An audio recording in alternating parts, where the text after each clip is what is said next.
an election year guaranteed to divide us. This is a debacle. Finally, a second term we can all agree on. Yes! Comedy Central's The Daily Show. Mondays with Jon Stewart. Tonight at 11, 10 Central on Comedy Central. And next day on Paramount+.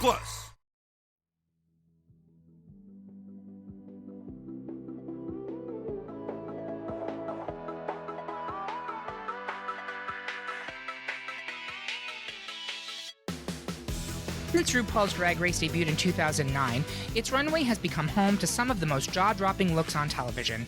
Those blockbuster fashion moments only became more common as the show progressed, and in recent years, the show has caught the attention of fashion designers, supermodels, and cultural tastemakers due to the incredible outfits worn by its most stylish and creative contestants. In this special Patreon-sponsored episode, the Great Pop Culture Debate is starting its engines as it aims to declare the best runway look from seasons 7 through 12 of RuPaul's Drag Race.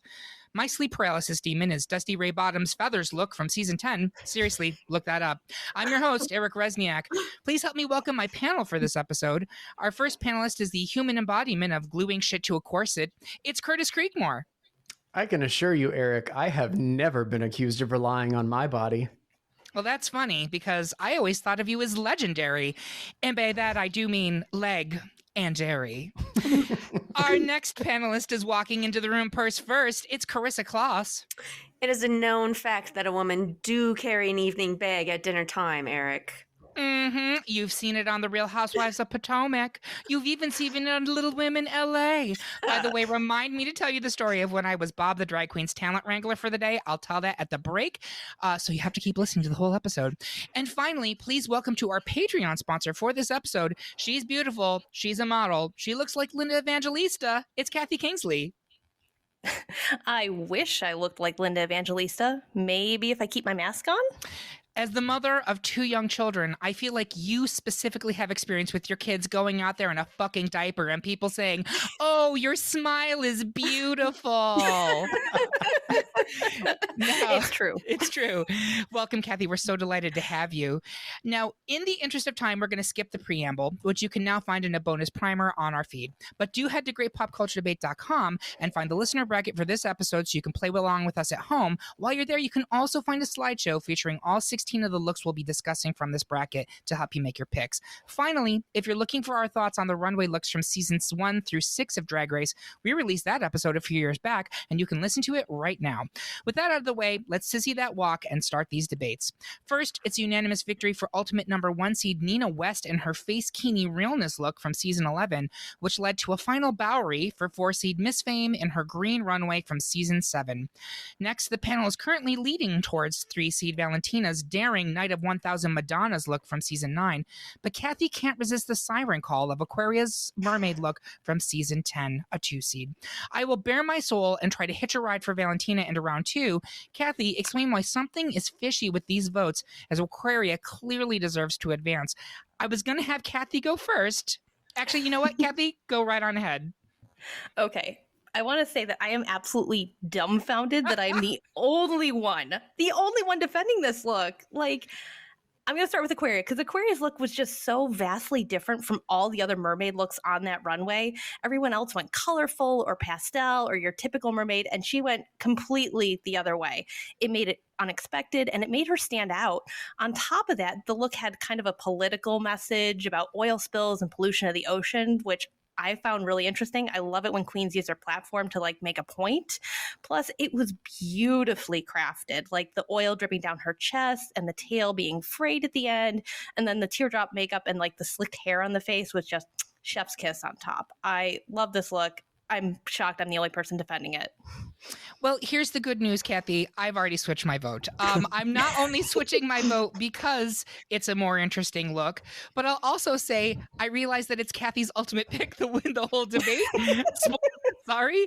And it just feels wrong to send it out in round 1. But I'm doing that mostly because it's up against a look that is ultimately 2 pieces of black cardboard literally glued onto a skinny person's body and a wig, a cigarette, and a purse.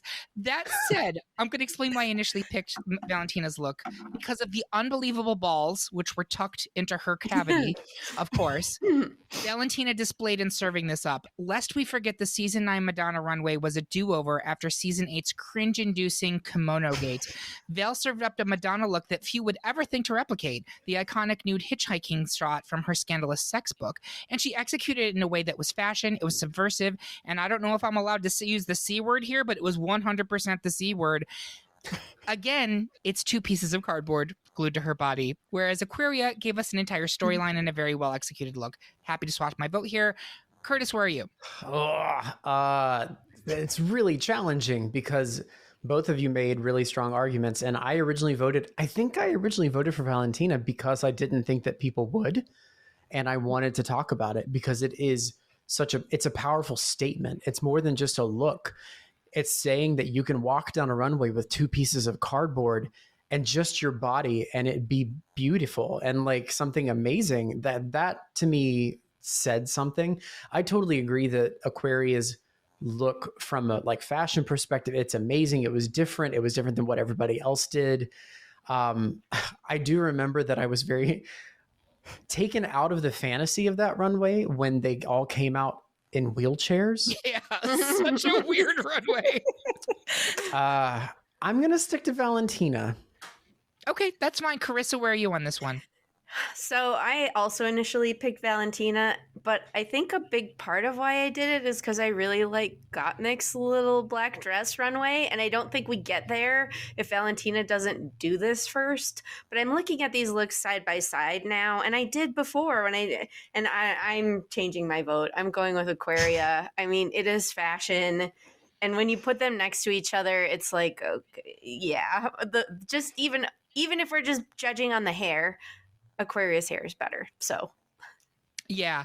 I also will say we will be advancing Aquaria to round 2, but before Val goes, I have to comment. One of my favorite moments in the beginning of the next episode when they're changing out of it is when she has Trinity help her take off the cardboard pieces, and she's there screaming, "Ow, ow, ow!" And literally, there's part of her flesh that is ripped off with it. It's so great and so stupid. It is classic Drag Race, and I love it even more for that. So thank you, Valentina. We love you. But Aquaria will move on to round 2.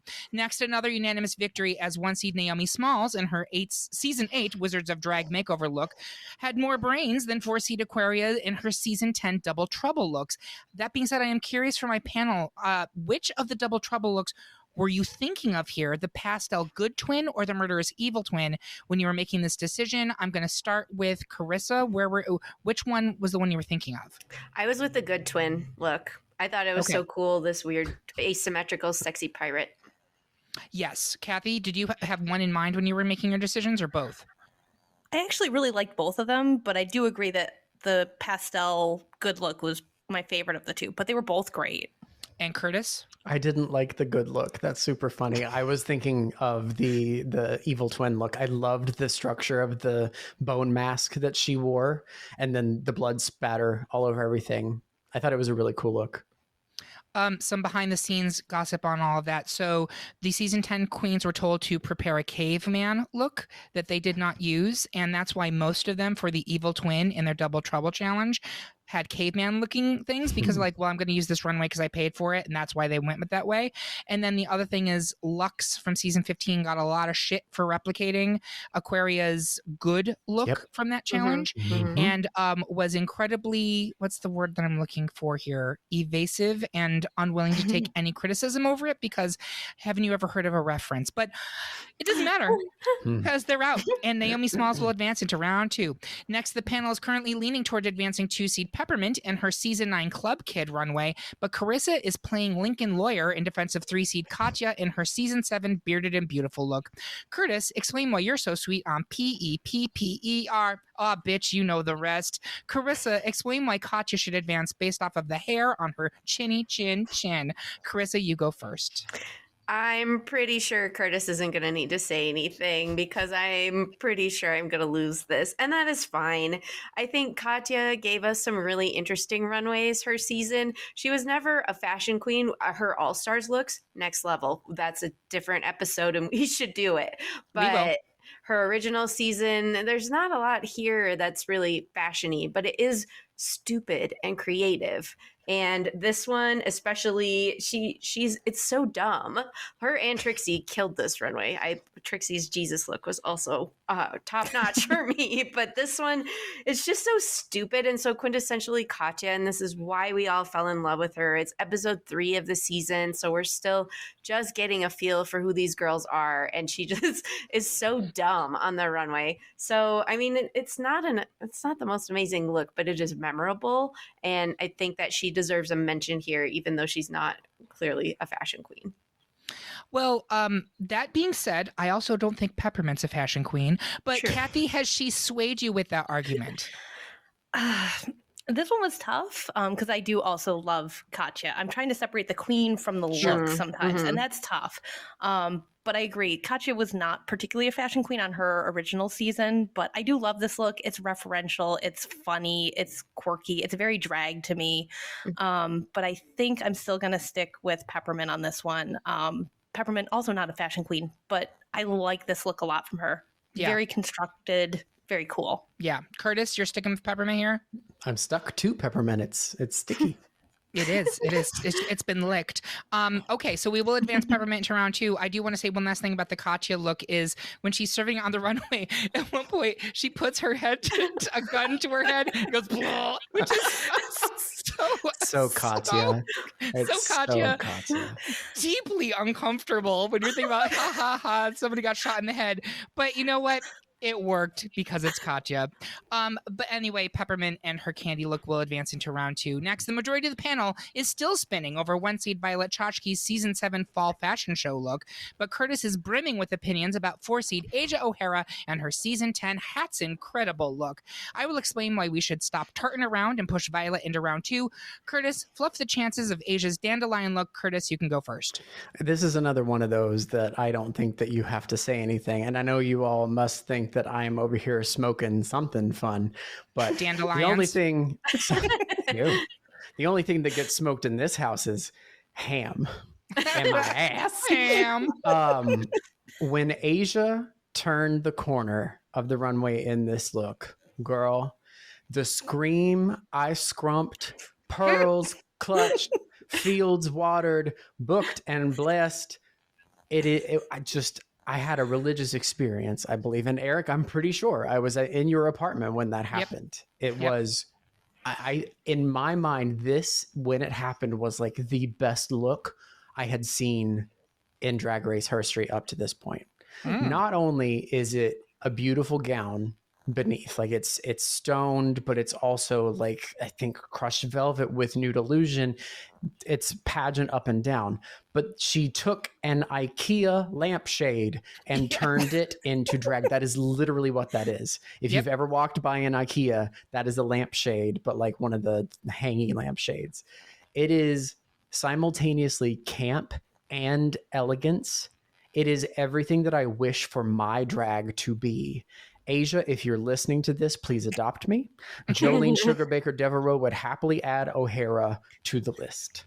That being said, I am more than happy to push Violet's look forward here because it is fashion.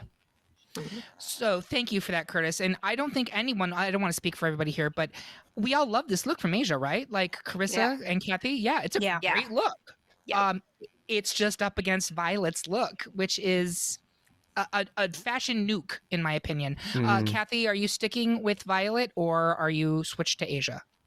Yeah, I'm going to stick with Violet here. I do love Asia's look. Like, that was one of the first looks when we said memorable season 7 through 12 looks. This was one of the first ones that popped in my head. It was, I agree with Curtis, when she turned that corner, I just kept thinking, like, that has got to be so heavy on her head. And she walked that runway like it was nothing. I love the look, but yeah, Violet's look is just, it's so, I can picture her walking that runway too in my mind. Yeah. And I will say, Asia O'Hara is a professional. That's why even if it was crushing her neck, you would never know it because that lady knows what she's doing. Carissa, are you sticking with Violet? I am. The scream that Curtis scrum when he saw Asia's look is probably exactly what I did when Violet did that spin on that runway, which I also saw at your apartment, Eric. So yeah, I'm with Violet here. It's almost like I'm a drag race pusher or something. Okay, so we will be continuing Violet into next round. But great job defending Asia, Curtis.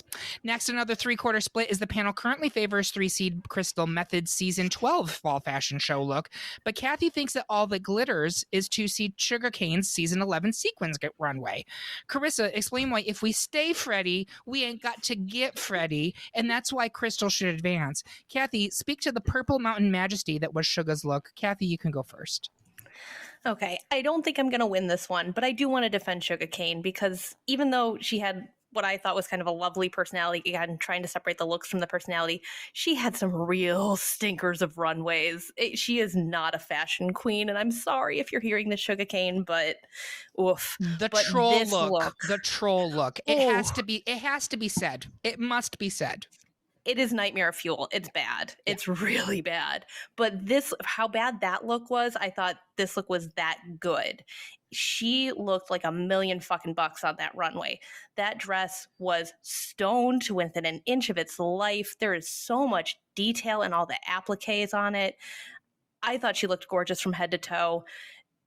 I don't think it's going to beat Crystal Method here, but I do want to give a shout out because this was her best look, hands down, the whole season. No question. For sure. Has she changed your opinion, Curtis, or are you sticking with Crystal Method?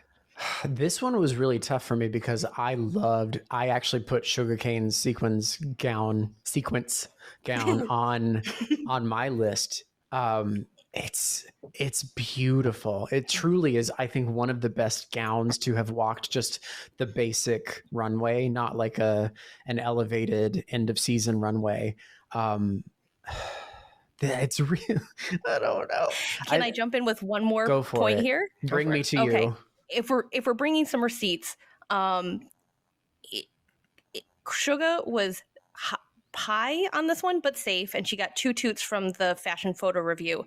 Crystal was just safe, not placed high, and I don't think she was rated by fashion photo review for this look. I couldn't find it anywhere online. But if that sways anyone, those are my receipts that I have. I love the detail. I love the facts that you're bringing the receipts. Carissa, where are you on this one? Oh, Curtis, you didn't make your decision yet. Go ahead. I've made a decision. I'm going to stick with Crystal just on the sheer creativity. A beautiful gown is a beautiful gown, but Crystal's look was creative. So I'm going to stick with her. Carissa, are you sticking with Crystal Method here? Yeah, absolutely. I think it's cool without being costumey, but it's clearly a reference to something that everybody knows, but it's fashion. Crystal is, she's bananas, and I love her. Excellent. So thank you, Kathy. Great job defending Suga. In the words of the immortal Aretha Franklin, beautiful gowns. Beautiful gowns. But we will be advancing Crystal Method into round 2. Next, the panel is evenly split between 1-seed Shea Coulee and her Village People look from the season 9 Gayest Ball Ever, and 4-seed Jackie Cox in her season 12 Stars and Stripes runway. Carissa, tell us why we are the village it takes to raise Shea's chances of getting into round 2. I will salute the bold work by Jackie in her patriotic look. I'm going to go ahead and go first here. Jackie's outfit is not the most creative or bombastic look, and Shea gets points for creating her very chic look in the workroom during that episode and making a very complicated assignment look effortless. But Jackie gets my votes here for delivering a look that was not only beautiful and simple, but packed with a big message as it walked the runway, especially when she deployed it to full effect in the firework lip sync later in that episode. Jackie was not our first Muslim contestant, but I do think she was the contestant who was the most open about her faith and the ways that it intersected with her drag. Season 12 was also a highly political season. I believe it was the first in which the registered to vote signs were brought out by the queens at the end of each runway. And all of that came to bear in the Stars and Stripe episode, which also had the political debate challenge. By wearing a traditional Muslim hijab and, I believe, an abaya decorated tastefully to evoke the American flag, it's a bold look, and it was incredibly moving watching her hurl herself fully into Katy Perry's firework while wearing this. It was another Drag Race capital M moment. But Carissa talked to us about who she's about, Shea Coulee as the village. Yeah, Village People. Wow. Well, let me just say, following that up sounds great. Thanks. I can't wait to do this. You're welcome. But I hope you weren't. Why do you hate America, Carissa? If we're talking about moments, Shea Coulee is the moment, okay? Oh. This look, you said it in your intro. It is so chic. She made it in the runway or in the workroom. It's from the ball look, which she won that episode.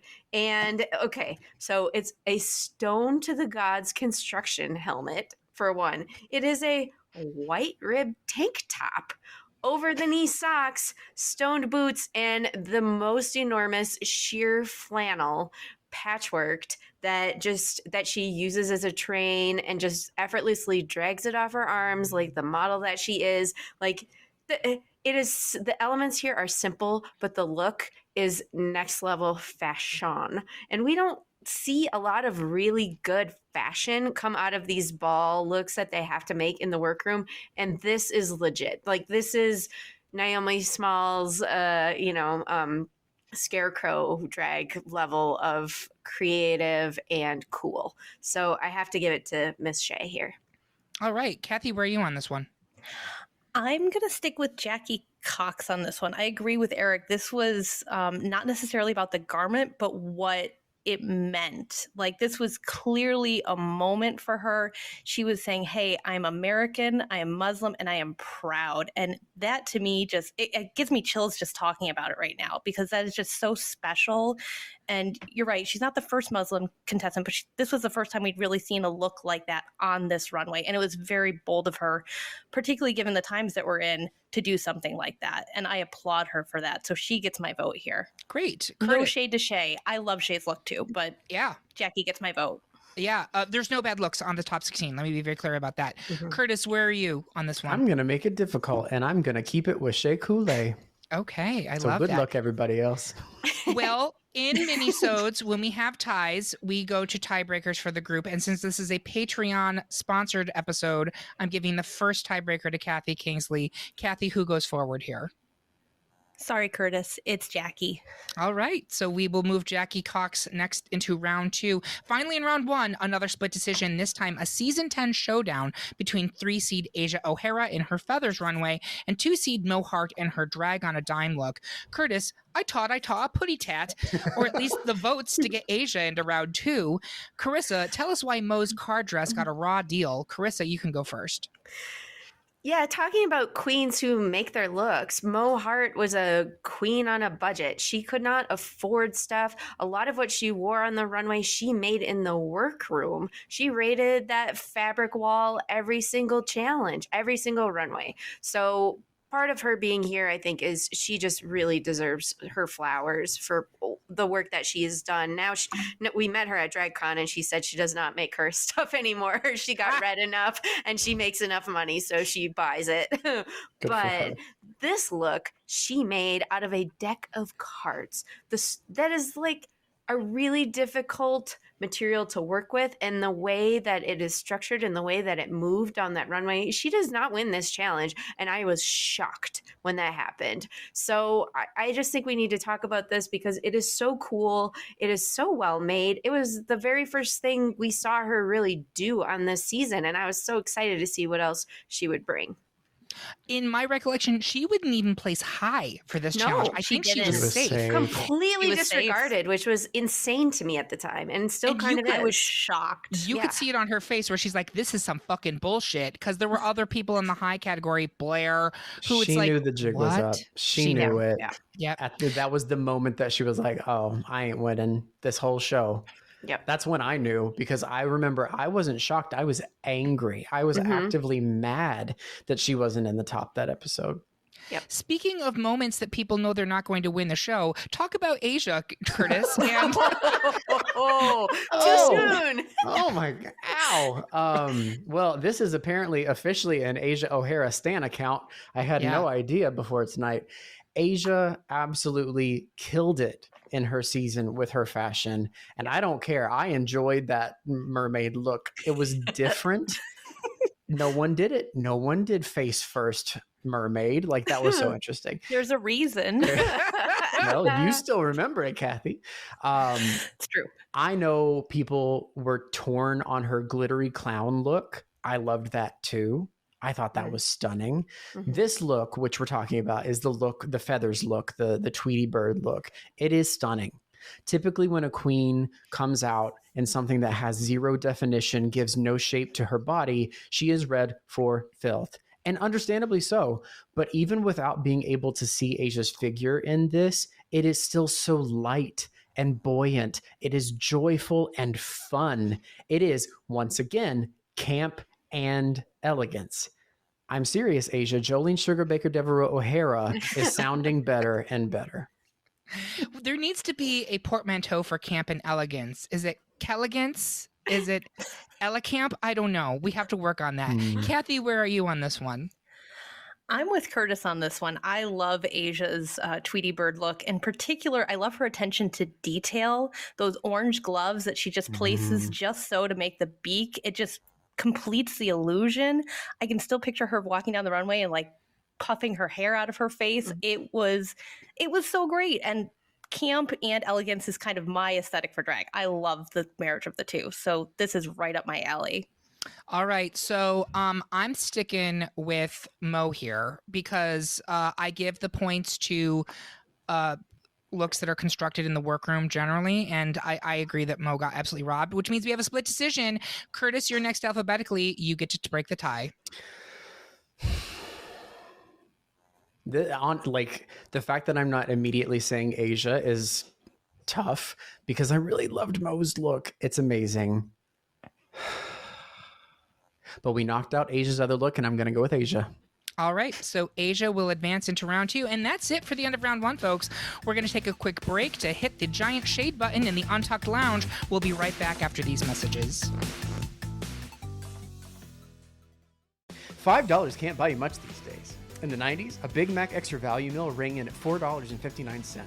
Today, the same meal will cost you $7.89 and leave you filled with regret. You know who would never do that to you? The Great Pop Culture Debate. For just $5 a month, our Patreon supporters gain access to a treasure trove of unaired content, like those secret fries at the bottom of the bag. So if you're hungry for some delicious pop culture content, pass on the Big Mac and head to greatpopculturedebate.com to become a Patreon supporter today. Aw, now I'm hungry. This episode is brought to you by Shopify. Whether you're selling a little or a lot, Shopify helps you do your thing, however you cha-ching. From the launch your online shop stage, all the way to the we just hit 1 million orders stage. No matter what stage you're in, Shopify's there to help you grow. Sign up for a $1 per month trial period at shopify.com/special offer, all lowercase. That's shopify.com/special offer. And we are back for round 2 of our Best RuPaul's Drag Race Runway Look debate. Before we get to the Elite 8, I want our panelists to share their social media as well as their favorite winners from seasons 7 through 12. Curtis, where can people find you, and who's your favorite winner from those seasons? I actually deactivated my previous the artist formerly known as Twitter, whatever the hell it is. So don't find me there. I am on Instagram, but I barely use it at Curtitch, Curtitch. Maybe I'll use it more. I don't know. This was a tough one when we read out all of the winners. I'm gonna go with Jada as my favorite winner, which is surprising because I think while watching that season, I was the biggest Gigi Goode stan that existed. But Jada was so funny. She was so charismatic and fashionable. And she won me over during the debate episode with I want to retittle that rebuttal. The fact that I'm pretty sure she probably came up with that on the spot. That is like even beyond look over there. Like I thought that was just so good. And I really like Jada. I think she's a great queen. And here's some knowledge for folks. Jada was a last-minute replacement on season 12. She was not supposed to be on that cast. She was originally supposed to be on, I believe, season 6 and got pushed and then ended up on season 12. I think that's right. Maybe I'm wrong about that last part, but she definitely was an alternate for 12. Somebody else dropped out. I believe it was Tamisha Iman, and that's how we got Jada in the winner circle. So thank you very much. Carissa, what are your socials, and who's your favorite winner? You can find me on Instagram at Carissa Kloss. But if you actually want to converse with me on stuff, you should become a Patreon and join our Discord. Very active there. We have lots of really fun channels and tons of stuff that we're always discussing. I kind of mentioned this earlier. I guess it was in the warm up. My favorite queen from this batch is Evie Oddly. As Eric may have mentioned, I live near Denver, and I had the absolute pleasure of being at Trax, Evie's hometown bar, to watch the live viewing of the finale. We were all cheering for her, and when she won, there was confetti falling from the ceiling. I was grasping my friend Sean, and we were screaming and crying, and it was the best thing ever. And it was one of the most fun experiences I've ever had related to drag. So Evie's my girl, and I'm so happy that she won. Also, shout out to Trax in Denver. That is a killer gay space. It is a great club. It's a huge, it's great, wonderful vibe. If you're in the area, please check it out. And if you want to see me, come to First Fridays. So there you go. Yeah. Local celebrity Carissa Kloss. As Carissa mentioned, we do have a Discord. We have a Drag Race channel in it. We talk about every fucking episode that airs, including the international ones. And if you're looking for more conversation about that, you can also go to greatpopculturedebate.com, where you will find blogs on every RuPaul hosted season that is done. And I also include my blogs, mini blogs, on all the international ones. So Drag Race viewers, find that under the bonus section of our website. Kathy Kingsley, where can people find you, and who's your favorite winner from season 7 through 12? You can find me on Instagram if you like pictures of cats and cute ginger babies at Kathy L. Kingsley. I'm also on Mastodon and Blue Sky. I haven't really used them yet, but I'm under the same name. I'm slowly adding more content there. I have to agree with both of you so far, Jada, and I think Evie is the one I'm leaning more towards. She's kind of my brand of weird, but also somewhat fashionable and polished. I really like her stuff, and I think she had some cool looks that I was disappointed didn't make the bracket, but I'll put her name here. Great. And thank you again for being our Patreon sponsor for this episode. We really appreciate it. You can find me at Eric Rezsnyak. That's ERIC, REZ as in zebra, S as in snake, N as in Nancy, YAK on Instagram. We are offloading from Twitter, as Curtis mentioned, or you can just message at Great Pop Culture Debate on Insta or TikTok, or at GPCD on Mastodon. My favorite winner from 7 through 12 is Bob the Drag Queen from season 8. And I mentioned earlier in the podcast that I had the privilege of being Bob's talent wrangler when she was the guest performer at the Boston Gay Men's Chorus fundraiser. I don't remember. It was right after she won. And Bob was a lot of fun. The best story I can tell you about Bob was that I was kind of going downstairs, making sure everything was going. And I come back up to her waiting room, which is covered in blackboard and it had chalk. And I come in and she's like, "Who did this? Who did this?" And she points, and it said, "Kim Shi should have won. She was robbed." And I was like, "Oh my God, I am so sorry, Bob. I'm so embarrassed." And she's like, "No, I'm just kidding. It was me." But she was a lot of fun. And the other thing I will say is I was riding with her assistant, and a friend from the chorus in his very ritzy car, which we called the Pussy Wagon. And Bob and her assistant were in the backseat. I was in the front seat, and I'm talking. And Bob's like, "You sound just like Ross Matthews." And I was like, "Ugh, thanks." And she's like, "Nope, hold up. I'm going to go ahead and stop you right there." That was a compliment. Ross Matthews is a very successful, very funny person, and you should take that as a compliment and maybe stop judging yourself for things you can't control. And it was actually a really wise and profound moment in my life, and made me stop questioning my girly ass voice. So thank you, Bob the Drag Queen. If you're listening, we think that you're amazing. So with that being said, we have caught the realness, and we are being compelled to move into the house, aka round 2. First up, it's Nina West's face Kini look from season 11, a 1 seed, versus Aquaria's Mermaid Fantasy from season 10, a 2 seed. I'm going to go around the horn here. Curtis, where are you on this? Face Kini. Face Kini. Carissa, where are you on this one? Nina West, face Kini. Kathy? Cards on the table. Aquaria is my ultimate winner, so I gotta vote for here. I do love Nina West's look, but I brought the receipts. Aquaria won her episode.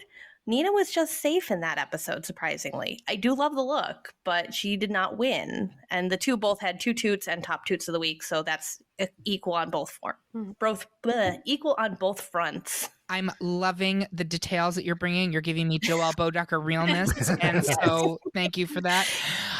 You should see my spreadsheets. That's what. That's such a turn on. So I had switched to Aquaria last round, but I am sticking with Nina here. Aquaria's look is very good and easily the best of that absolutely wild runway category. But Nina's is just flat out exquisite. The Lee Bowery inspired maximalist ensemble is so eye catching. It's so filled with detail that I could stare at it for hours. What's especially impressive here is that Nina is not what I would consider a runway queen. She tended to skew towards camp, which this one is, but it's also still so fashionable.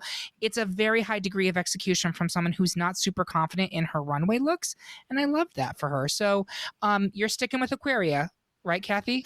I am, but I'm not mad at this. I do love Nina's look here, and it's a great look to move forward. All right, so we will be advancing Nina West and her face kini look into round 3. Next, the panel is leaning toward 1 seed Naomi Smalls and her season 8 Wizards of Drag makeover look, but I still think that 2 seed Peppermint and her Club Kid look from season 9 to be minty fresh. No relation to Minty Fresh, the drag queen from season 1 of Philippines. Kathy, why does Naomi's Scarecrow look still make you say, "Hey girl, hey"? I'll unwrap Peppermint's chances at advancing into the final 4. Kathy, why don't you go first? Again, these are all tough decisions. I can't say that about everyone, but it really is. This one I like. I think Naomi gets big points for me because she made this look in the runway and the complimentary look that went with it, which also was pretty good for this episode. The burlap collar and the bodice being kind of split up into a collar and the piece. I love that. The suspenders and the flannel skirt they look so effortless, and they are not. Like those, that took a lot of work to put together in the way that she did, and it just drapes beautifully for her. It is fashion. She made it. I love it. Mic drop. I would have to go back and check. When did they have to stop making the looks for their makeover challenges? Because they definitely didn't by season 12. I know that for a fact. I don't know if they did for 11, but I would be curious to find out when it stopped being a design challenge and was more about a presentation challenge, because that is absolutely a change that's happened in recent years. So let's talk about Peppermint. Similar to Nina, Peppermint is not my idea of a look queen. In fact, many of your runways are among the worst of season 9. Let's talk about that pink sad skirt in the Naughty 90s one. My God, a hate crime.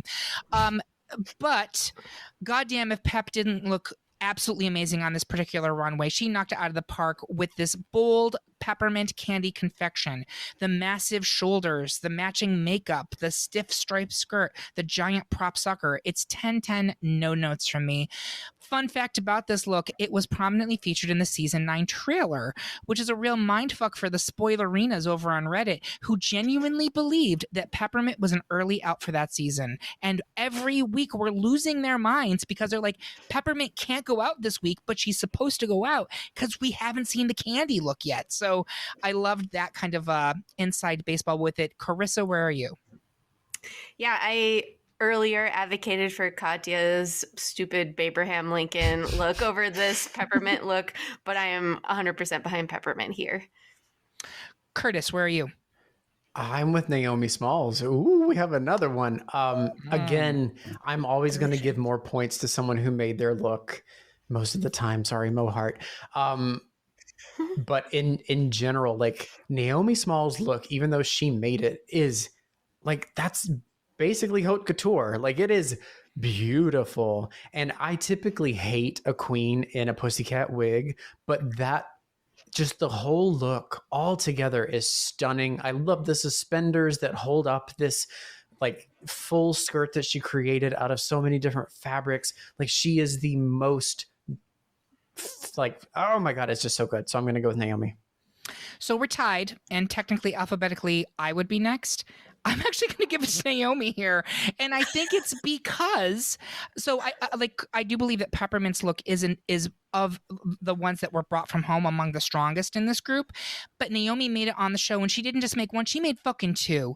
And she had to do the, what is it? The dancing of the brooms or whatever bullshit they had to do. Like, that challenge was crazy. Oh, I blocked that out. It was crazy. I have to give it to her here. I think that the level of effort and taste is both really astronomical. So as much as I love Peppermint and Club Kid, I'm giving it to Naomi.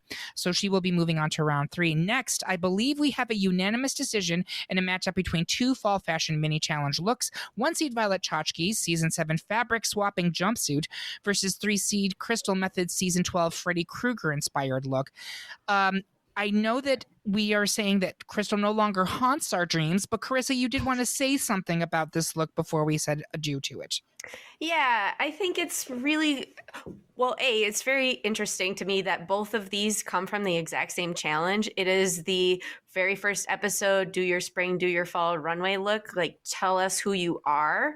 And both of these queens did an amazing job of showing us exactly who they are.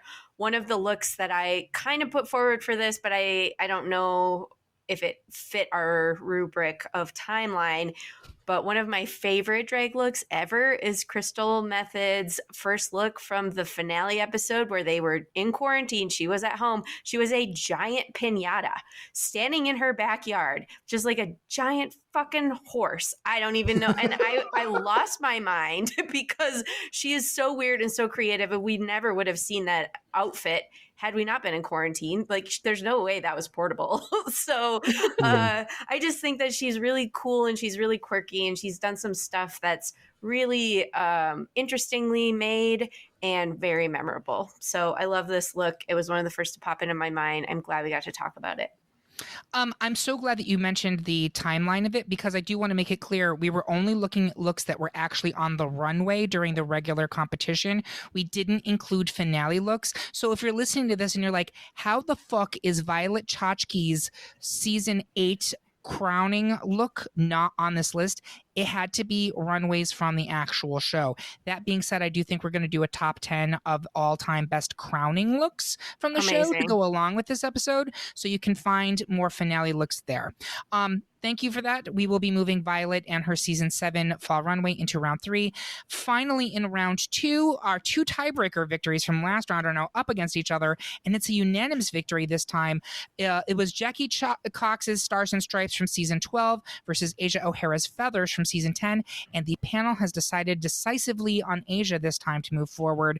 Did anybody have anything else to say about Jackie? I know, Curtis, you felt that maybe the rhetoric was getting in the way here.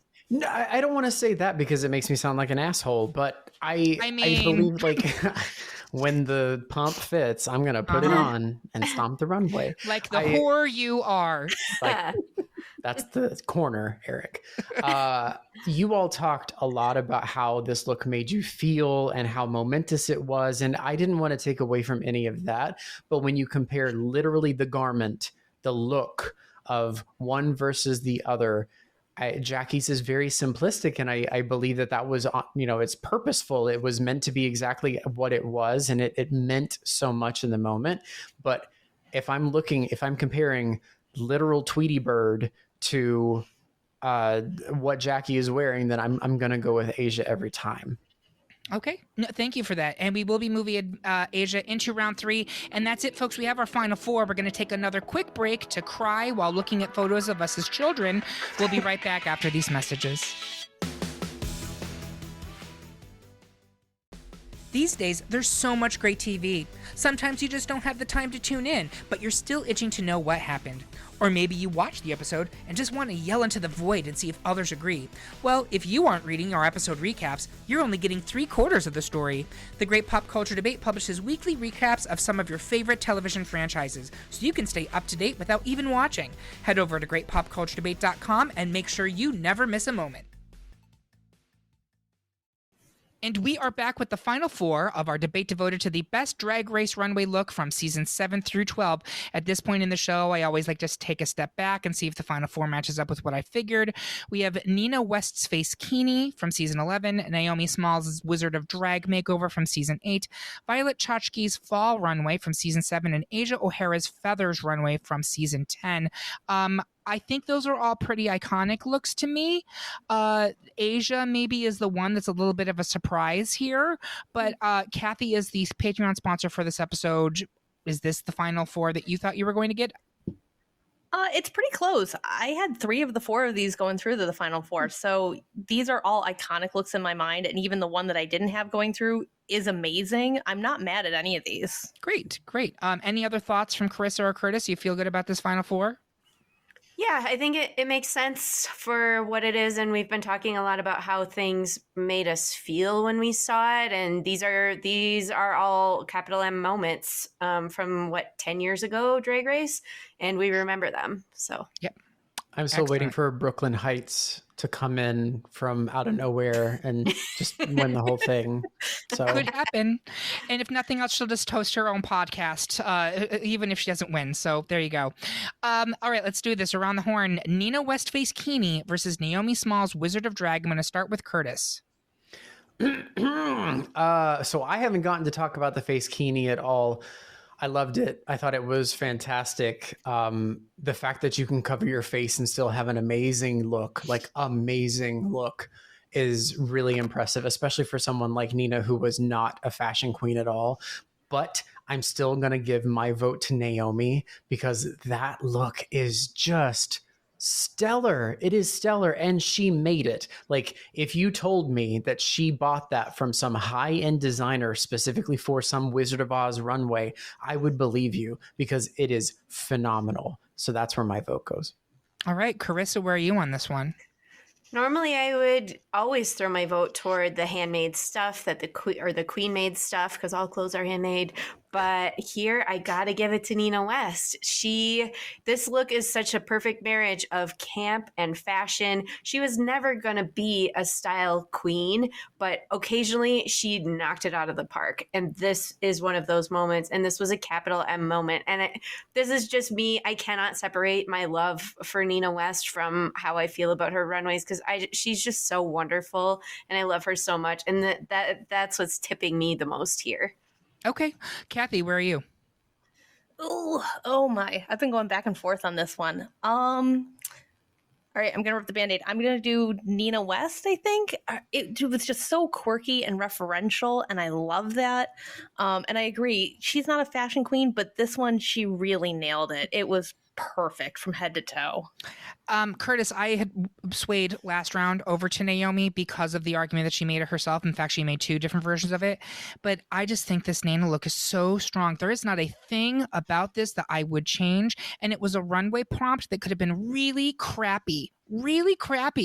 And she excelled. And I'm giving her that tip here because I do think it's superlative work from a queen who is average on the runways at best, and she really excelled here. So I'm giving it to Nina, which pushes her into the final 2. Finally, in round 3, it's Violet Chachki's Fall Mini Challenge Runway versus Asia O'Hara's Feathers. I'm going to start back of the pack. Kathy, where are you? I think I'm going to go with Violet Chachki's fall look.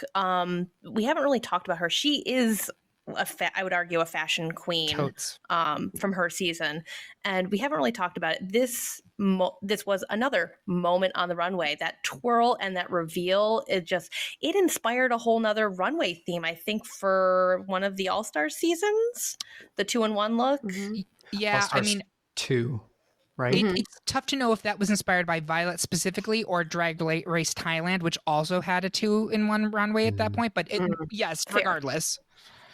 And both of her looks are like the glitter, the black glitter outfit, and then the tartan underneath. Both of those looks are strong on their own, and together, it's amazing. Great, thank you, Carissa. Where are you? Yeah, these are both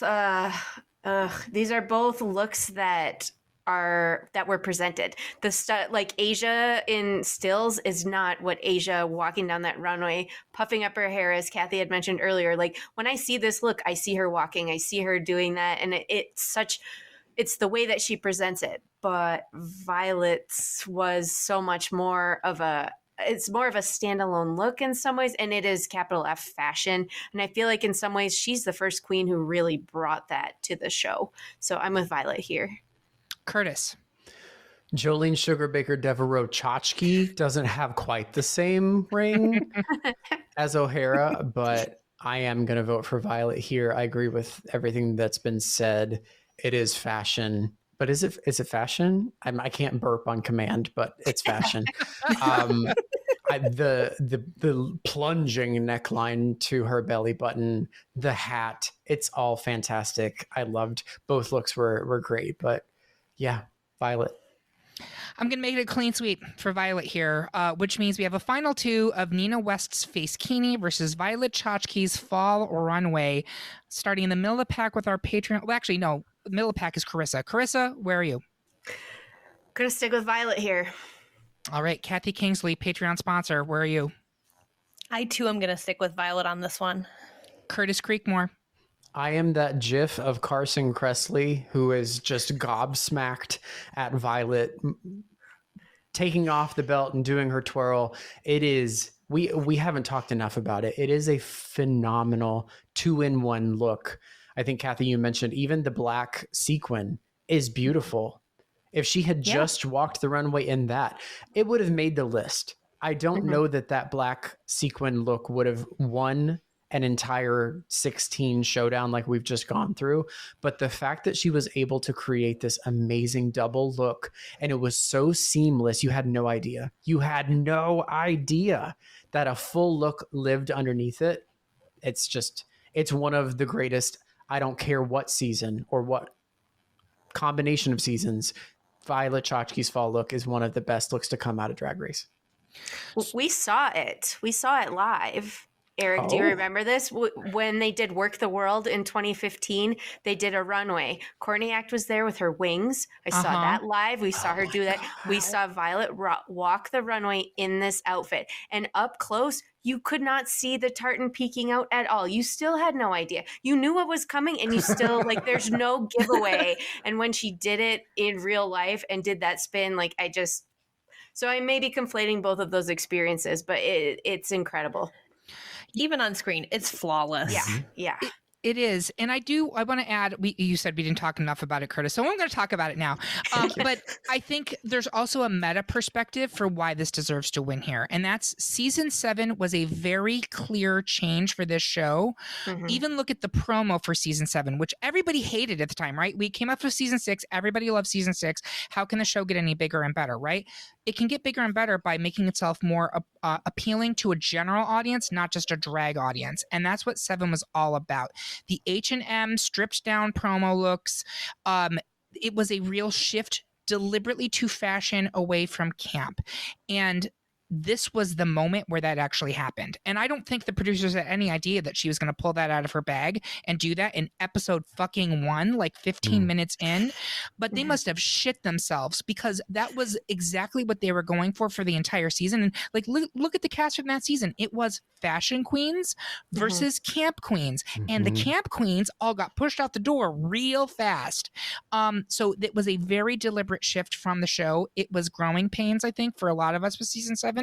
But now I think we understand, look at where that got us, right? That shift to a much broader, much wider audience.